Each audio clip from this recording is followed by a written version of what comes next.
Right, and somebody thought it was because they were hungry. That's how I feel about breeding that night. So their bedroom is that one there. So I think they're heading towards their bedroom. You might hear more of that noise in a minute. The penguins here are called. Well, kids, maybe you can tell me what sort of penguins are these ones? Do you know? Can anybody tell me? Fairy penguins. Fairy penguins. Oh, sorry, penguins. Fairy penguins. Also known Yeah. as little penguins.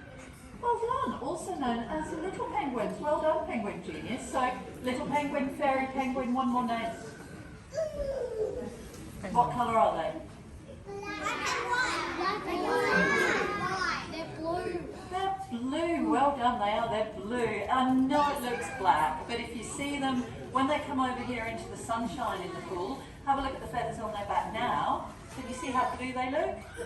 So they have three different common names: blue penguin, fairy penguin, and little penguin. Little penguin is the preferred common name, and it's a pretty sensible name for them. They're tiny. This one's our oldest penguin. She is well and truly fully grown. She only weighs about 1 kilogram. She's a very tiny bird. They can weigh up to 1.5 kilograms. So 1 to 1.5 kilograms is the average weight. And as you can see, looking at beautiful little Jerry here, she only stands about 30 centimetres tall. So they really are tiny. Little penguin, a great name for them. So they're the smallest of the world's penguins. They're also the only species of penguin, I'm getting there, Jerry, the only species of penguin that you find living and breeding here in Australia. Little penguins, they're found all around the southern coastline of Australia, so all around the bottom of Australia, including Tasmania. You also find little penguins in New Zealand. Here on Penguin Island, though, we are so incredibly lucky. We have the largest breeding colony of little penguins in Western Australia. At the moment, the number's estimated to be at between 300 and 400 adult little penguins.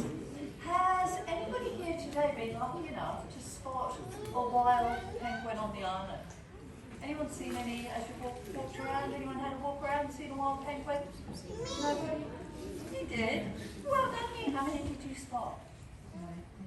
One? Just one? Well, that was one more than I think everybody else has seen, so you did really well. They are, though, I think we'll agree, they're pretty hard to spot when you visit Penguin Island. Anybody any idea why? What do you think the penguins might be doing at the moment? Why are you not seeing penguins as you're walking around the island? During the daytime, little penguins are doing what, you know? Eating, that's absolutely right. During the daytime, little penguins, unless they're either molting or breeding, they're out in the water fishing. They spend most of their lives, 80% of their lives, is spent at sea. They don't come into shore, they don't come into land until about an hour after sunset. They wait till it's nice and dark. They move onto the island, they waddle up onto the island, they spend the night courting, socialising, nest building. They leave to go back out fishing before first light.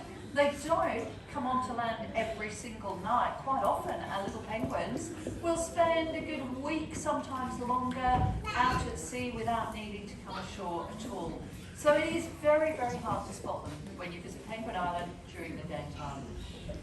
That is exactly why we keep the beautiful Jerry and her 9 friends in here. So we have 10 very special little penguins in here that have all been rescued over the years as injured adults or abandoned chicks, and that's part of our job.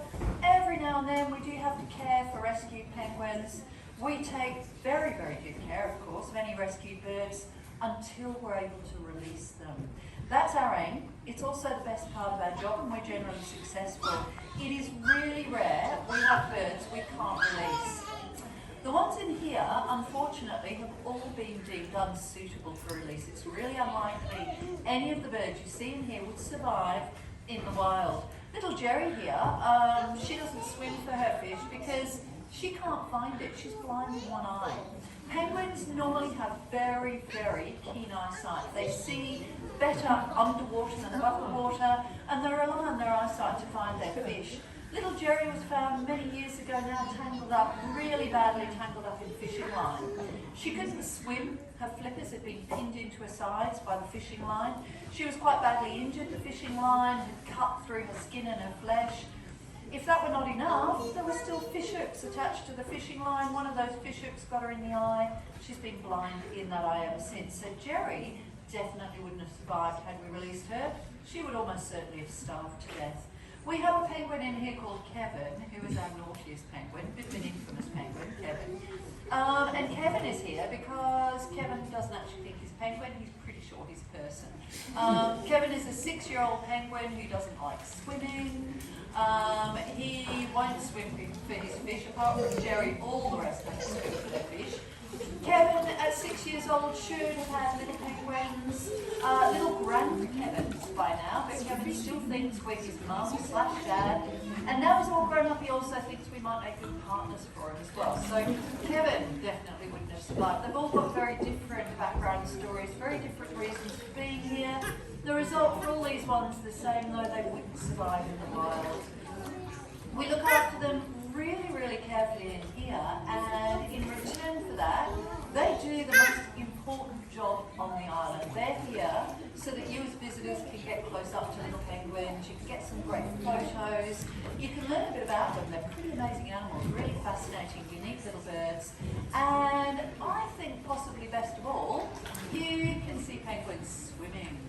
They are incredibly well adapted for their marine life. They're slow and clumsy on land. They walk with that funny little wobble. And it is so rare to be able to enjoy watching them in their preferred environment, which is in the water. 80% of their life is spent in the water after all. They are incredibly well adapted for swimming, although a little bit slow and clumsy on land. By the way, when I say these ones are great ambassadors for their breed, Jerry has done such a brilliant job in here, where in the wild they'd be lucky to reach 10, so 7 to 10 is the average life expectancy in the wild for a little penguin. That one over there, Jerry, she's over 24 years old. Pretty amazing. She looks pretty good for what's the equivalent of around a 100-year-old human, I think. So she is one very, very elderly penguin. So on land, they waddle, they are slow and clumsy. If you have a look at Jerry, you can see that's a very good penguin one, by the way. She looks as if she's got really short legs. Penguins' legs, I don't know if you know this, but they're hidden, they're tucked up inside their bodies where you can't see them.